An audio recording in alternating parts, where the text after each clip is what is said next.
జత్మాని కేసులో ఇప్పటికే పలువురు పోలీస్ అధికారులు సస్పెన్షన్‌లో ఉన్నారు. ఆ కేసును గూడా రిజిస్ట్రేషన్ చేసుకోవటం జరిగింది. ముగ్గురు ఐపీఎస్‌లు సస్పెండ్ చేయటం దేశవ్యాప్తంగా సంచలనం సృష్టించింది. ఈ కేసు నిజానికి చాలా బలంగా ఉందంటారా? ఈ కేసులో ఏం జరుగుతుందో కొంచెం వివరించగలరు? నమస్కారం అండి.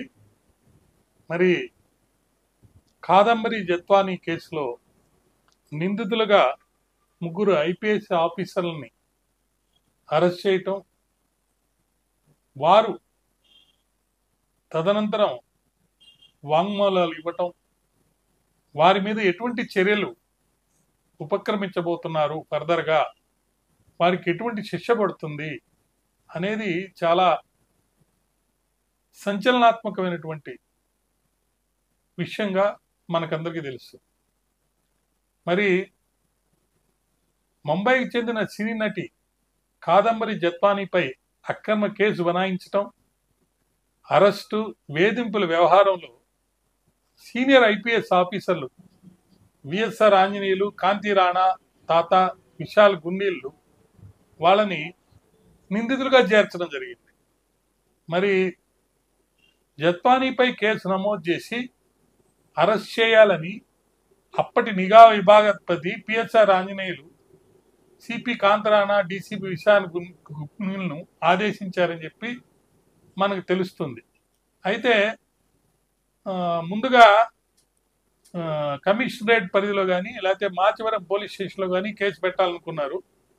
తర్వాత వైకాపా ముఖ్య నాయకులతో అంటకాగి వారికి వీర విధేయుడిగా ఉన్నటువంటి అప్పటి పశ్చిమ ఏసీబీ హనుమంతరావు ముందుకు వచ్చినప్పుడు ఆయన అయితే దీన్ని చక్కగా పెడతాడు, కేసు సరిగ్గా చేస్తారని చెప్పి ఆయనకి ఇవ్వారు అని చెప్పి ఆయన ద్వారా చేశారని చెప్పేసి ఒక వాదన వస్తుంది. దీనికి సంబంధించి పిఎస్ఆర్ ఆంజనేయులు గారే అరెస్ట్ చేయమని నాకు ఆర్డర్స్ చెప్పారు అని సస్పెండ్ అయిన ఐపీఎస్ అధికారి విశాల్ గున్ని లిఖితపూర్వకంగా వాంగ్మూలం ఇచ్చాడట. ఇది చాలా సీరియస్.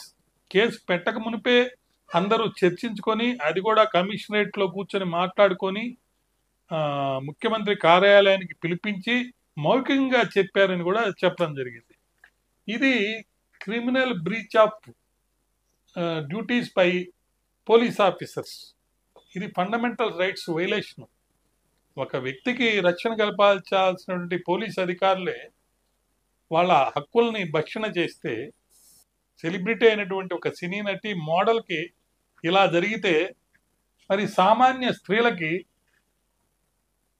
మరి రక్షణ ఎలా పొందగలరు? ఈమె ఒక నటియే కాదండి, యాంకరే కాదు, ఈమె తండ్రి కూడా ఒక ఆర్మీ ఆఫీసర్. ఈమె అక్కడ ఒక క్రిమినల్ కేసు బాంబేలో పెడితే దాంట్లో కూడా ఈమె వాంగ్మూలం ఇవ్వనీయకుండా ఈమె ఆ కేసు విత్డ్రా చేసుకునేటట్టు ఫోర్స్ చేశారు. వీటన్నిటికీ రాజకీయ కారణాలు ఉన్నాయని చెప్పేసి ఈ జత్మలాని అడ్వకేటు ఎన్ శ్రీనివాస్ అనే అతను అన్నారు. విద్యాసాగర్ అనే ఆయన ఒక ఫ్యాబ్రికేటెడ్ డాక్యుమెంట్ తయారు చేసి ఈ జత్వానీ గారిని వాళ్ళ ఫ్యామిలీ మెంబర్స్ని ఒక కేసులో ఇన్వాల్వ్ చేసి కనీసం బెయిల్ కూడా తీసుకునేదానికి బెయిల్ పిటిషన్ కూడా వేయనీయకుండా ఈమెను ఇబ్బంది పెట్టారంట.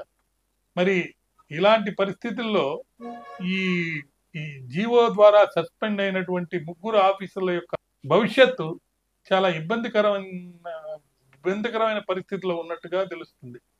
ఈ ముగ్గురు పోలీస్ ఆఫీసర్స్ని సస్పెండ్ చేసినప్పుడు వారిని సస్పెండ్ చేయడానికి చూసినటువంటి కారణాల్లో ముఖ్యంగా వీరు AIS discipline and appeals rules అంటే all India service rules 1969 violate చేశారని, తర్వాత మిస్యూజ్ చేశారు అఫిషియల్ పవర్స్ అని ఈ రెండు ఉటంకిస్తూ వీళ్ళని సస్పెండ్ చేయడం జరిగింది.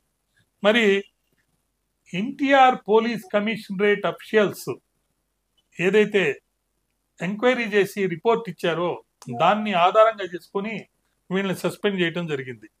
అంతేకాకుండా వీళ్ళు పోలీస్ అధికారులు కాబట్టి, పవర్ వీళ్ళ చేతిలో ఉంది కాబట్టి ఇతరులని ఇన్ఫ్లుయెన్స్ చేయగల కెపాసిటీ వీళ్ళకి ఉంది కాబట్టి విట్నెస్ని ఇన్ఫ్లుయెన్స్ చేసి బాంబేలో కానీ లేదా విజయవాడలో కానీ ఎటువంటి ఇన్ఫ్లుయెన్స్ వీళ్ళు వాడతారేమో అని చెప్పేసి వీళ్ళని హెడ్ క్వార్టర్స్లోనే ఉండి అక్కడి నుంచి వెళ్లకుండా అక్కడే ఉంటూ కేసుని వీళ్ళు డిఫెండ్ చేసుకోవాల్సిందిగా ఉత్తర్వులు చేయటం జరిగింది.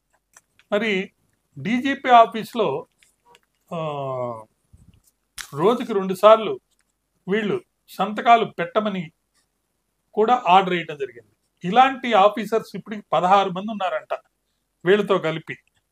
మరి అంతమంది ఆఫీసర్స్ మీద ఇలాంటి అలిగేషన్స్ రావటం, పోలీస్ మిస్యూజ్ చేయటం పవర్స్ అనేది డెమోక్రటిక్ సెటప్లో చాలా సీరియస్ ఇష్యూ కాబట్టి మరి దీన్ని చట్టబద్ధంగా ధర్మబద్ధంగా ఎలా రూల్స్ ఫ్రేమ్ చేసి ప్రజల్ని కాపాడతారని ప్రజాస్వామ్యవాదులంతా ఆలోచిస్తున్నారు, కోరుకుంటున్నారు, డిమాండ్ కూడా చేస్తున్నారు. అంతేకాకుండా ఈమెని ఈ కేసులో ఇరికిచ్చినటువంటి వైఎస్ఆర్సిపి నాయకుడు ఒక ఎమ్మెల్యేగా నిలబడి ఓడిపోయిన ఆయన కొన్ని డాక్యుమెంట్స్ని ఫ్యాబ్రికేట్ చేసి 5 లక్షల రూపాయల వరకు ఈ అమ్మాయి దగ్గర నుంచి ఈ అమ్మాయి కొట్టేసి నా దగ్గర ఇల్లీగల్గా ల్యాండ్ నా దగ్గర నుంచి పొందింది అని చెప్పి అతను కేసు పెట్టడం జరిగిందనమాట. దీంట్లో మరి పోలీసు ముంబైకి ట్రావెల్ చేసి వెళ్ళటం, అక్కడ వీళ్ళ ఫ్యామిలీ వాళ్ళందరినీ అరెస్ట్ చేసి విజయవాడ తీసుకొచ్చి ఇక్కడ వాళ్ళని మరి రిమాండ్కి పంపించడం ఇవన్నీ చేశారు. ఇవన్నిటి కూడా అప్పుడు ఆమె ఎంత నోర్చించుకొని చెప్పినా కానీ ఈమెని ఎవరు వినలేదు. ప్రస్తుతం ఆంధ్ర రాష్ట్ర హోమ్ మినిస్టరు వంగలపూడి అనిత గారు మా గవర్నమెంట్ ఈమెకి తప్పకుండా న్యాయం చేస్తుంది అని చెప్పి చెప్పటం, మరి ఇలాంటి సందర్భంలో ప్రజాస్వామ్య విలువల్ని కాపాడేందుకోసం చట్టబద్ధంగా పరిపాలన జరిగి ప్రజలకి రక్షణ తప్పకుండా పొందాలి అని అంటే పోలీస్ ఆఫీసర్స్ పై చర్యలు తీసుకోవడమే కాకుండా దీనికి వెనకున్నటువంటి నాయకులు ఎవరైతే ముఖ్యంగా అప్పుడు వైఎస్ఆర్సిపి నాయకులు కారణమయ్యారో వాళ్ళ మీద కూడా తగు చర్యలు వెనువెంటనే తీసుకుని స్వత్వర న్యాయం మరి అందే విధంగా చేయాలని చెప్పేసి ఎక్కువ మంది ప్రజలు కోరుకుంటున్నట్టుగా మనం వింటున్నాం. మరి ఈ పరిస్థితుల్లో డ్యూటీలో ఉన్న పోలీస్ ఆఫీసర్స్, అందులో senior police officers, IPS rank అయినటువంటి వీళ్ళు రాబోయే రోజుల్లో కేసు ట్రయల్ని ఫేస్ చేసి మరి వాళ్ళకి మీద వచ్చినటువంటి అలిగేషన్స్ని తప్పని చెప్పి నిరూపించలేకపోతే వాళ్ళకి పెద్ద ఎత్తున శిక్షలు పడే అవకాశం ఉంది, జరిమానాలు పడే అవకాశం ఉంది. అంతేకాకుండా ప్రజాస్వామ్య విలువలను కాపాడేందుకోసం ముందుకు వచ్చానని చెప్తున్న ఈ ప్రభుత్వానికి ఇది ఒక పెద్ద పరీక్షలాగా ఉంది. రాబోయే రోజుల్లో ఏం జరుగుతుందో వేచి చూడాలి మనం. నమస్కారం.